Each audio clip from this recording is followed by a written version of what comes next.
İşdən iş çıxarırıq. Nərmin Aşurzadə ilə idarə etmənin əsasları başlayır. Salam, hər vaxtınız xeyir olsun. Bugün həftənin 5-ci günü olduğuna görə biz Sərxan Rüstəmovla birlikdə daha bir kitab haqqında danışacağıq. Sərxan, xoş gəlmisiniz. Salam Nərmin xanım, xoş gördük. Bəli, bugün çox maraqlı, həm güləcəyimiz, həm düşünəcəyimiz bir kitab müzakirə edəcəyik. Adını niyə belə qoyublar? Kitabın adı seçimi çox qəşəngdir. Quru kitablar qarın doymaz, quru dırnaqdadır. Bu Hind deyək ki, qurular falan var, belə meditasiya quru, o mənada həm də. Həm də ki, yəni quru kitabla qarın doymaz anlamında. Kitabın müəllifi Rizvan Qəmbəridir. Mən kitab ilk nəşr olunanda mənə kitabı tanış olmaq üçün göndərmişdi. Biz zaten sizdən bu verilişdə daha çox biznes yönümlü, şəxsi inkişaf yönümlü kitablara üstünlük veririk. Amma bu kitab tam o kitabların əksinə əleyhinə yazılan bir kitabdır. Ümumiyyətlə, başlıqlar çox maraqlıdır. Bir neçə başlığı icazənizlə oxuyum. Məsəl üçün, giriş belədir ki, quru inkişafa giriş. Aforizmlə inkişaf olmur. 3 hərfli əjdaha, SEO. Fərdiyyətçilik, mən nəsli. Başqasının həyatına maraq duymaq. Hamıya uyğun reseptlər. Spiritual inkişaf, indi dəbdədə bilirsiniz bu. Elmin aydınlatmadığı cəmiyyətdə fərdi inkişaf adlı belə müxtəlif başlıqlar var. Ümumiyyətlə, kitabın anotasiyasını əslində tanış olanda mən izləyicilər üçün bunu, dinləyicilər üçün bunu bölüşmək istəyərdim. Kitab haqqında tam məlumat yaranır əslində. Fərdi inkişaf kitablarını oxuyanların hamısı dünyanı ələ keçirəcəklərinə inanırlar. Həyəcanlanırlar, həvəslənirlər. Uğur qazanmağın sirlərini, xoşbəxt olmağın yollarını, varlanmağın addımlarını saymağa başlayırlar. Amma nə sirrə hakim olurlar, nə qaydanı tətbiq edə bilirlər, nə addım atırlar. Günlərin birində bunların real həyatda qarşılığı olmayan quru tövsiyələr olduğunu dərk edirlər. Quru kitabla qarın doymaz demək də fərdi inkişaf kitablarında yazılan təmtəraqlı məsləhətlərin heç birinin real dünyanın problemlərini həll etmədiyini, gerçəyini xatırlatmaqdır. Təbii ki, mən bu kitab yazanların hamısına razılaşmıram, amma razılaşdığım bir çox məqamlar da var təbii ki. Fərdi inkişafın tək yolu var, o yol da bu dünyanın gerçəkləri haqqında baş sındırmaqdan keçir. Bu dünyanın reallıqları ilə məşğul olmaqdan başqa inkişaf yolu yoxdur. Bircə dəfə bu yolu addım atsanız, 3-5 dənə fərdi inkişaf kitabı oxumaqdan, motivasiyadan, uğurdan daha çox şey öyrənəcəksiniz. Ən azı oxuduğunuz fərdi inkişaf kitablarını xatırlayıb, nə qədər öyüd nəsihətə məruz qaldığınızı, nə qədər cəfəngiyat oxuduğunuzu başa düşəcəksiniz. Real inkişafa elə də buradan başlayacaqsınız. Və dediyim kimi, bu kitabı mən oxuyanda müəlliflə bir müzakirə elədik. Hətta fikrimdə var ki, müəllifi bir dəfə dəvət eləyib, bir verilişdə, bir tədbirdə ən azından bir debat eləyim. Bir şəxsi inkişaf kitabı yazan müəllif və bir də bu müəllif ki, bir debat eləsin. Çünki kitabda müzakirəyə açıq mövzular var. Məsəl üçün, müəllif iddia edir ki, oxuyacaqlarınız ürəyinizə yatmasa da ağlınıza batacaq deyir. Yox, gəlin əvvəlcə onu müzakirə edək ki, şəxsi inkişaf kitabları haqqında neqativ fikir verirsiniz, kim səsləndirir daha çox? Müşahidə etmisiniz? Hansı ki, özü şəxsi inkişaf kitabları oxuyub, müəyyən bir nəticəyə gəlib, bu insanlar artıq digərlərindən fərqlənir, müəyyən bir həddə inkişaf etdiriblər özlərini. Başa düşüb ki, yəni, o başlanğıc üçün şəxsi inkişaf kitabları pis deyil və zaman-zaman yenə qayıtmaq olar əslində. Başlayırlar, ondan sonra daha ciddi ədəbiyyat oxumağa başlayırlar, özlərini inkişaf etdirirlər və daha sonra şəxsi inkişaf kitablarına lağ eləyirlər. Yəni, oradan başladıq. Bəli, elə bir şey var. Yəni, çünki bu kitabı oxuyanda görürük ki, müəllif bu kitabların hamısını oxuyubdur. Hamısına məlumatlı və çox gözəl də yəni, analiz edib kitabları. Yəni, sən bu kitabları ən azından oxumusan da bu qənaətə gəlmək üçün. Razıyam, bu da var. Və təbii ki, şəxsi inkişaf kitablarının hamısı haqqında belə danışmaq doğru olmaz. Çünki İçlərində mən bəzilərini hesab edirəm ki, bəziləri çox pafos ola bilər, bəziləri həqiqətən də insana praktik deyək, məsləhətlər verməyə bilər. Amma bu demək deyil ki, biz bütün şəxsi inkişaf kitabları faydasızdır, yararsızdır qənaətinə gələk. Məsəl üçün, sadəcə mən əslində bu kitabı nəyə görə seçmişəm, nəyə görə müzakirə etməyə tərəfdarıyam? İstəyirəm ki, insanlar tək şəxsi inkişaf kitabı seçəndə yox, istənilən bir kitab seçəndə kitaba skeptik yanaşa bilsinlər, bir sualla yanaşı bilsinlər. Yəni, bir kitab o demək deyil ki, həmişə faydalıdır. Kitab həmişə sənə nəsə öyrədəcək. O kitaba sən sualla yanaşa bilməlisən, analiz edə bilməlisən.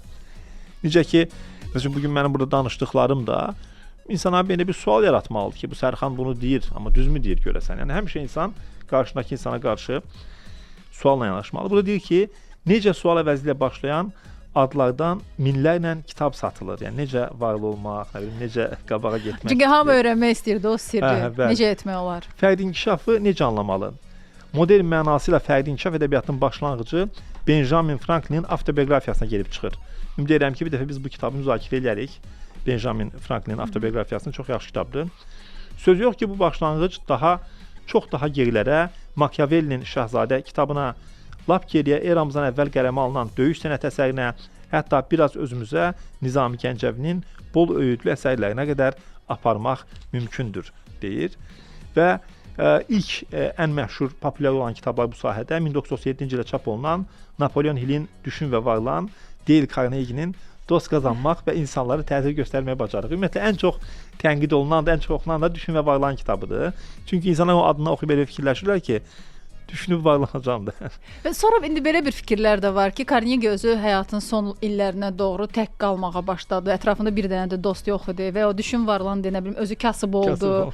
Bununla bağlı da özləri yazır, amma elə deyil. Başqa bir müəllifin adını unutduğum bir müəllif haqqında da onu deyir ki, yəni adam ilk əvvəl belə motivasiya kitabları yazdı, amma sonra görür ki, o fayda vermir. Keçdi biznes konsultantlıq eləməyə, biznes konsultantlıq elədiyi bizneslər batdı. Sonra keçdi başqa sahəyə. Belə tənqidlər edir. Bu sektorun lokomotivi sayılan fərdi inkişaf kitabları psixoloqa getmək istəməyənlərin müraciət etdiyi yazılı vəsait rolunu oynayır, deyir müəllif. Və burada məsələn bu hissəni çox bəyəndim mən. Bu kitabların nə vaxt çox satıldığını maraqlı analiz edib, maraqlı yanaşması var. Deyir ki, dünya təcrübəsinə baxdıqda fərdi inkişaf ədəbiyyatının yüksəlişə keçdiyi 3 tarixi dövrü müəyyənləşdirmək olur. Bunlardan birincisi 1929-cu il dünya iqtisadi böhranı ya da başqa sözlə desək, böyük depressiya illəri olub. Fərdi inkişaf kitablarının ikinci yüksəliş dalğası 2-ci Dünya müharibəsindən sonraki illərə təsadüf edir. Bu illərdə ABŞ iqtisadi inkişaf yaşanmış, hər kəsin maddi sərvəti ciddi miqdarda artmışdı. Maddi gəlir artdığı halda özünü xoşbəxt hiss edə bilməyən, gündəlik həyatın stresli iş tempinə anlam verə bilməyən Amerikalılar hüzur axtarışına çıxmışdı. Və nəhayət 3-cü dalğa olan günümüzdə isə informasiya texnologiyalarının inkişafı nəticəsində dünya artıq qlobal kəndə çevrilib. İndi siz buradan nə nəticəyə gəldiniz? Ya bu da o nəticəyə gəlib ki, insanlar nə vaxt ki axtarışda olurlar, desə bir əl atmağa bir vasitə axtarırlar da, bir necə deyim, sığınmağa mı deyək, çıxış yolu axtarırlar və o zaman da fərdi inkişaf kitablarının satışı artır. Çünki insanlar çıxışı fərdi inkişaf kitablarında görürlər. Bəli, bu nəfisdir. Biz hamımız zaman-zaman müəyyən böhranlar keçirdirik, çətinlikdə oluruq. Bir də sadəcə ehtiyacımız var eşidək ki, sən bacaracaqsan, hər şey yaxşı olacaq, hər şey sənin əllərindədir, kəpənək ovcunun içindədir və s. Bunları eşitmək istəyirik və bu anda ətrafımızda belə insan yoxdursa və psixoloqa getməyə də pul yoxdursa, kitab kömək ola bilər. Bütün bu müəlliflər, yazarlar, söz adamları hamısı sözün gücünə əslində inanan insanlardır. Yəni onlar özləri belə öz fikirlərini müdafiə edir. Belə söz qüvvətlidir, söz bizə təsir edir, hətta enerjisi var deyirlər. Ona görə söz bu qədər əhəmiyyətlidirsə, biz motivasiya edən kitablar oxuyanda bu sözləri kimlərdənsə, Sərxan niyə inanmayan baxışlarla baxırsınız? Yox, inanıram. Sadəcə birisi nəzərdir, Nərmin xanım. Yəni əslində mən başdan da dediyim kimi, müəllif mən inanmaq istəyirəm ki, müəllif bütün kitabları heçə saymır da, bütün Yox, haqlı olduğu yer var. O oradır ki, bütün həyatımızı buna həsr etsək, motivasiya videolarını ancaq motivasiya kitabı oxuya durum, bu ilə olmayacaq. Yəni arada daha belə fundamental kitablarda oxuyun demək istəyir, arada bir hərəkət eləyin, atılım tutaq biznes sahəsini öyrənmək istəyir, biznesdə bir iş görməyə çalışın, səhvlər eləyin, yəni real həyatla üzləşin. Çünki insan kitablara çox qapılıb, sadəcə kitabdakı nəzəriyyələrlə yaşamaq istəyirlər, sonra yəni gec ola bilər də, ayılmaq, onu dərk eləmək gec ola bilər. Məsələn, yenə də maraqlı bir hissəni bundan istərdim səsləndirək. Fərdi inkişaf kitablarının adındakı pafos, iddialı çağırışlar başqa heç bir janrda yoxdur. Oxucu ilk başdan kitabın adını oxuyaraq ovsunlanır. Düşün və Varlan, Ferrarisini satmış rahiblərin həyat dərsləri, hər bir qadının kişilər haqqında bilməli olduğu vacib sirlər, hər şey səninlə başlar. İndi bu bizim verişə qulaq asan şəxsi kitabını bəyənməyənlər sevinirlər, əla. Necə düz fikirləşir. Hər şey səninlə başlar. Həyatdan və işdən necə həzz almalı? İçindəki divi oyandır, sən öləndə kim ağlayar, özünə söykənən dik yeriyər, zənginliyin açarı və s. Belə adlar qoyub.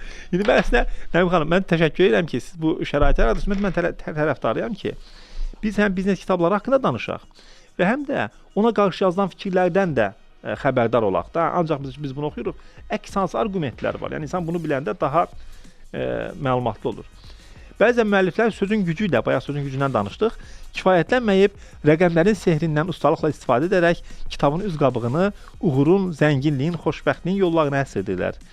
Yüksək effektli insanların 7 vərdişi, zənginliyə və xoşbəxtliyə çatmağın 7 strategiyası, ideal yaddaş üçün 5 addım, SEO kimi düşünmək, zirvədə olmaq üçün 22 qızıl qayda. Bu rəqəmlərlə bağlı bir geniş məlumatlar. Çünki diqqət çəkir. Məsələn, əminsən ki, o 5 dənə oxuyacaqsan, yaxşı nəticə olacaq. Və çoxu da məsələn çox abstrakt təkliflər olur, fikirlər olur. Məsələn, 5 məsləhətə fikir versəz, tətbiq edəcək bir dənə də şey olmur da. Sadəcə nəsə fikir bildirir ki, nə bilim, kənara çəkil, bir kənardan bax situasiyaya, nə bilim. Güclü ol, gücləndədir. Havaya çıx, gəz biraz və s. Bir də burada çox maraqlıdır ki, müəllif bizim daha öncə müzakirə etdiyimiz Viktor Franklın, psixiatrın İnsanın Anlam Arayışı kitabına bir deyək, istinad edir və xatırlayırsınızsa həmin kitabda müəllif çox maraqlı bir Viktor Frankl, yəni o kitabında maraqlı bir statistika bölüşmüşdü. Deyirdi ki, insanlar yeni il ərəfəsində əsir düşərgələrində ölənlərin sayı artırdı.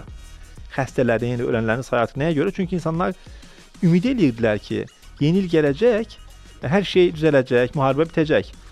O boş ümid, yəni insana problem yaradan boş ümiddir, arxası olmayan.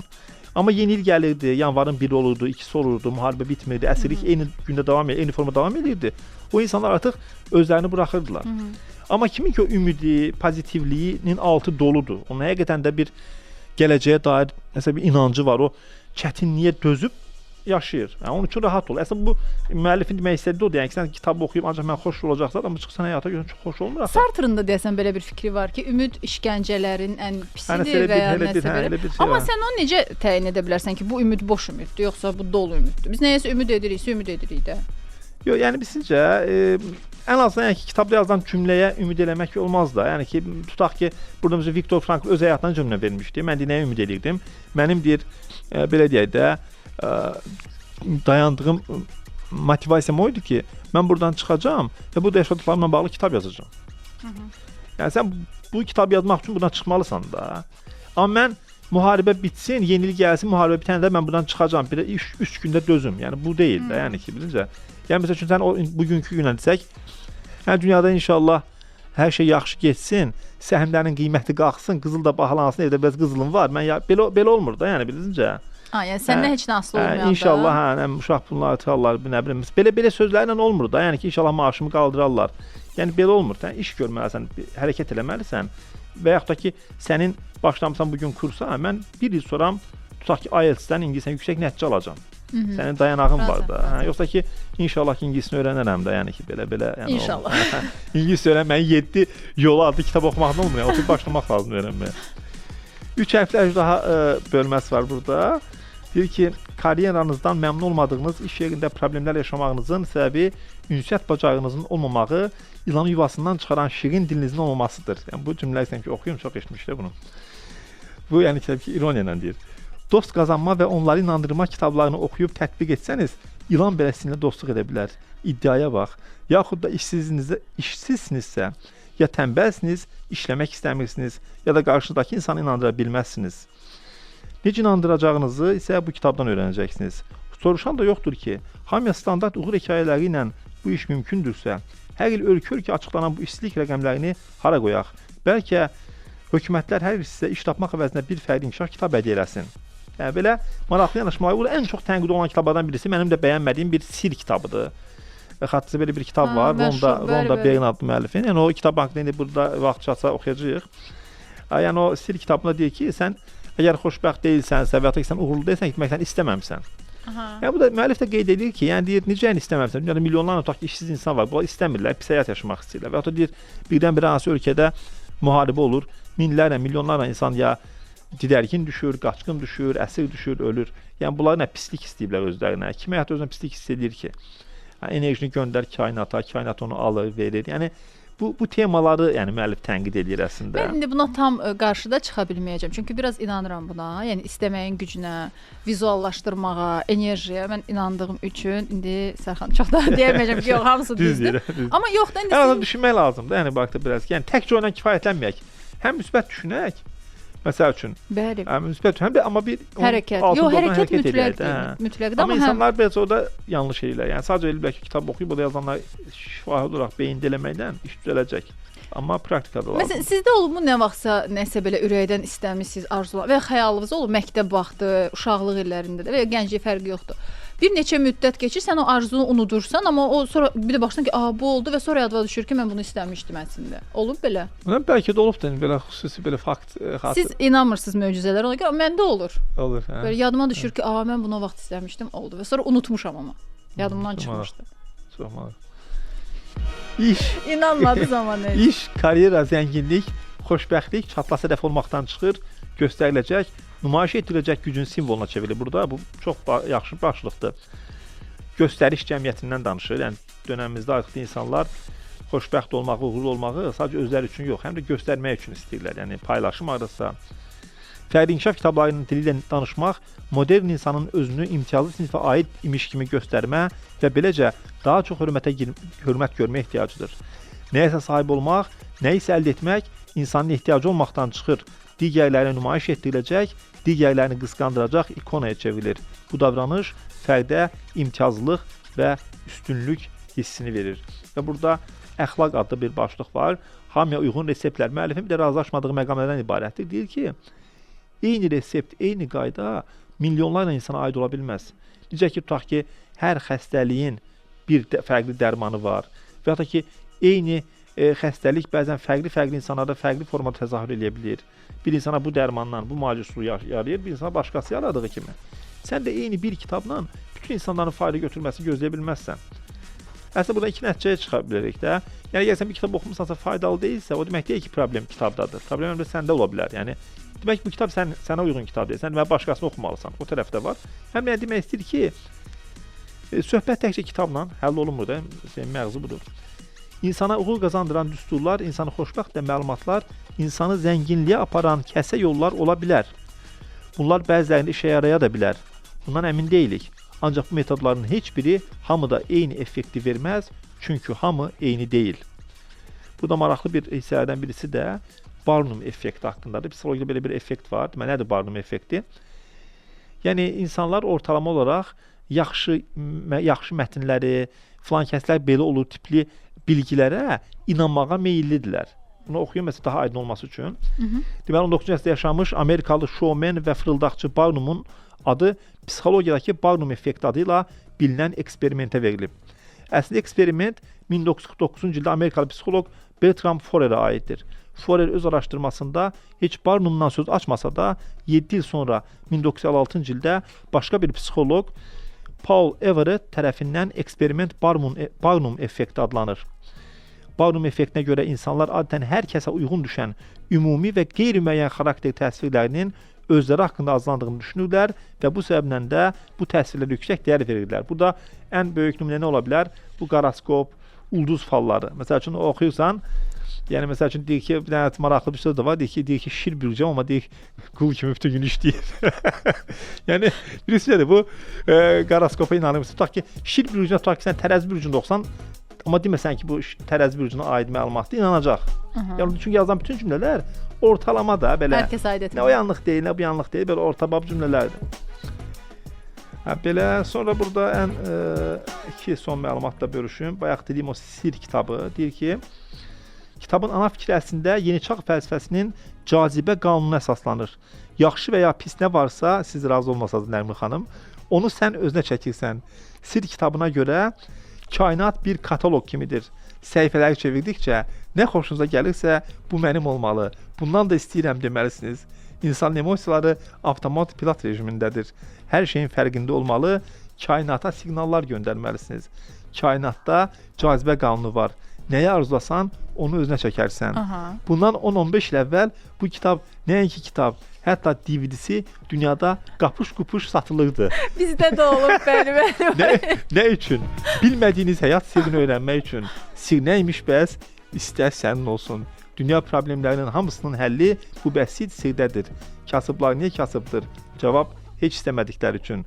varlar niyə zəngindir? Cavab çox istədikləri üçün deyə belə davam eləyir kitabımız. Yox, bilirsiniz, hər şeyə belə yanaşmaq olar. Yəni hər şeyi bu yanaşmayla biz hər şeyi şübhə altına sala bilərik. Mən tam mütləq bu doğrudur yanaşma və s. bunu ideallaşdırmaq da lazım deyil. Amma Sərxan, yox, doğrudan ciddi deyirəm. Yox, təbii mən. Amma İstəməyin nəyi pisdir? Əlbəttə, mən pis deməm. Mən müəllif fikirlərini oxuyuram. Yaxşıya fokus olanda, məsələn, bizim niyə deyirlər ortalama ətrafındakı insanların ortalamasından 5 nəfərin. Məsələn, onlar əgər çox ətrafında toksik insanlar varsa, deyingən insanlar varsa, sənə də keçəcək. Deməli, keçici nəsə var da burada. Bizim ətrafımızda yaxşı insanlar olanda, pozitiv düşünən insanlar olanda, demək biz bir-birimizə təsir edirik. Demək, eyni formada özümüzə də təsir edə bilərik də. Yaxşı düşünəndə, yaxşı şeylərin olmasını istəyəndə, xəyal quranda. Uşaqlara niyə mən bir müddət mental aritmetikayla da məşğul idim. Uşaqlara bu xəyal qurmağı öyrədirdik də. Biz xəyalda sanki beyinlərində böyük rəqəmləri hesablayırdılar. Və orada əsas məsələn indi bu yanaşma nə qədər düzdür, səhvdir, onu demirəm, amma orada yanaşma həm də o idi ki, uşaqlara xəyal qurmağı öyrətmək lazımdır. Yəni nəyə görə? Çünki xəyal qurmaq, təsəvvür etmək bu inkişafa aparır, bu arzuları çoxaldır və səni hərəkətə keçirtməyə başlayır. Düzdür, hərəkətə keçirməyəndə artıq problem olur. Yəni sadəcə o müəllifin dediyi kimi xəyal qurana çevrilirsən. Amma hərəkətə keçmək üçün də bunlar lazımdır da. Yox, razıyam. Yəni mən tamamilə dediyim kimi də əvvəldə özümü sortalamışdım bu mənada ki, yəni mən bu müəllifin bütün fikirləri ilə tam %100 razı deyiləm. Razı olduğum məqamlar var, razılaşmadığım məqamlar var, haqq verdiyim tərəfləri var. Yəni məsəl üçün müəllif əslində nə demək istəyir həm də? Demək istəyir ki, yəni ətrafda ancaq yaxşı insanlar olsun və s. insan bu fərdiyyətçiliyin, kapitalizmin bir növ bir propagandası kimi bir şeydir. Nə mənada? Yəni sən ancaq yanına yaxşı insanları yığ, yaxşı insanlarla ol, yəni qalan insanların necə olsun. Yaxşı varlı demək deyil axı. Hayır, yəni yaxşı düşünən, amma məsəl üçün insanlar ancaq varlı, daha doğrusu o yaxşı deyəndə ancaq var, müdirlər olsun ətrafınızda demir. CEO-lar olsun, iş adamları olsun. Belə yox da, amma başlanğıcı olsun, öz həyatımı qurum, inkişaf edim, qabağa gedim, cəmaətin olar olar. Yəni bu biraz o fərdiyyətçilik belə altruizmin qarşısına alan bir şeydir də, düşüncədir. Müəllifin demək istədiyi həm də odur. Burada mən sonlara yaxınlaşarkən çox maraqlı bir məlumatı bölüşmək istəyirəm. Yəni çox da bu mövzudan biraz kənarda çıxacağıq təbii ki. Nədir bu? Survivorship bias adlanır. Deməli 2-ci Dünya müharibəsi ərəfəsində vurulan təyyarələr olur. Onu analiz edirlər ki, bu təyyarələr niyə vurulur? Bəziləri vurulmadan sağ qayıdır geriyə. Təyyarələrin vurulmuş yerlərini qara rənglə işarələyirlər. Tədbir görmək üçün əvvəlcə güllə deşikləri olan qara nöqtədə hissələri, qanadları, quyruğu zirehləmək istəyirlər. Sonra Macarıstanlı statistikaçı Abraham Wold məsələyə müdaxilə edir. Deyir, etməyin, eləməyin. Gəlin təyyarənin motoru, burnu və orta hissəsini, yəni güllə izi olmayan yerləri zirəhləyək. Əvvəlcə ciddiyə almasalar da, sonda gerçək statistikaçı beyni ilə razılaşmalı olurlar. Wold hamıya başa salır ki, bu təyyarələr qara nöqtə ilə göstərilmiş yerlərdən güllələndiyi üçün düşməyib. Əksinə, ağ rəngli, deşik olmayan yerlərdən güllələnmədikləri üçün geriyə qayıda biliblər. Burada mən şəkli göstərim. Bu təyyarədir. Yəni əvvəllər ustalar istəyir ki, deşikçilən yerləri deyək, xüsusi dəmirlə gücləndirsinlər. Amma o alim deyir ki, deşilməyən yerləri gücləndirək. Çünki deşilməyən yerlərə güllə dəysə geri qayıtmayacaqdır. Demək ki, güllə dəyən yerlər çox da önəmli yerlər deyil. Ora çox enerji sərf etməyə ehtiyacı yoxdur da. Bu da həmin o təyyarənin şəklini görmək istəyənlər bu veriliş YouTube-da da İctimai Radio YouTube səhifəsində də yüklənəcək. Oradan baxa bilərlər ki, söhbət hansı təyyarədən gedir. Bəli, söhbət hansı təyyarədən gedir. Kitabın da üzrü belə görə bilərlər buradan. İndi məndə sual yaranır. Bax, qrup kitab əgər qarın doyurmursa, müəllifə görə nə qarnını doyurur? Nə etmək lazımdır? Müəllifə görə, müəllif deyir ki, yəni sadəcə bu kitablara fokuslanıb ömrünüzü ancaq fərdi inkişaf, şəxsi inkişaf kitabı oxumaqla keçirməyin. Paralelində daha dolğun məlumatı olan, o mövzuda daha elmi, daha belə oturuşmuş, fundamental kitablara, əsərlərə də önəm verin. Məsələn, tutaq ki, biznes qurmağın 5 yolu və nə bilim bu yolla özünə 5 dəqiqə nəsə qur deməkdənsə, tutaq ki, bizneslə, iqtisadiyyatla bağlı yazılan belə fundamental əsərlər var, elmi əsərlər var, insanlar gedir təhsil alır, 4 il, 5 il universitet oxuyur. Yəni bunlarla da məsəl üçün tanış olun. Bunlar eləmək şansınız yoxdur, ən azından bir real bir biznesi atılın. Məsəl üçün bir girin, bu yaxına bir Instagramda bir video qabağıma çıxdı, çox bəyəndim, bir xanım idi, sağ olsun. Ağşəhərdə coffee shop açıb batırmağından danışırdı. Adətən uğur danışırlar. Çox səmimi şəkildə deyir ki, mən 3 ay mı 4 ay əvvəl deyir biz bir coffee shopu batırdıq, təzə açmışdıq deyir, yəni iflas elədik. və iflas olma hekayəsini danışırdı. Yəni nə gözəl bir cəsarətdir də bu. Bəli. Yəni sən o bəlkə onlar nəsə oxuyub həvəsləniblər, başlayıblar işə, amma real həyatda görürlər ki, o deyil, oxuduqları kimi deyil. Amma demən burada nəsə qazandım. Və onun qazandığı əminəm ki, o real praktika, yəni real nəzəriyyə, təcrübə o kitablarda oxunanlardan qat-qat daha güclüdür. O onu heç vaxt artıq onun əlinə almaq olmayacaq. Yəni bunun da əslində müəllifinə demək istədiyi odur. Və qismət olaraq dediyim ki, mən bu Rızvan bəylə nə vaxtsa bir debat eləyərəm bu mövzuda. Mütləq maraqlı olacaq. Sərxan, çox sağ olun gəldiyinizə görə. Çox xoş oldu bu gün də sizinlə həmsöhbət olmaq. Bu gün biz Rizvan Qəmbərlinin Quru kitabla qarın doymaz kitabı haqqında danışırdıq. Həmsöhbətimiz isə həmişə 5-ci gün olduğu kimi Sərxan Rüstəmov oldu.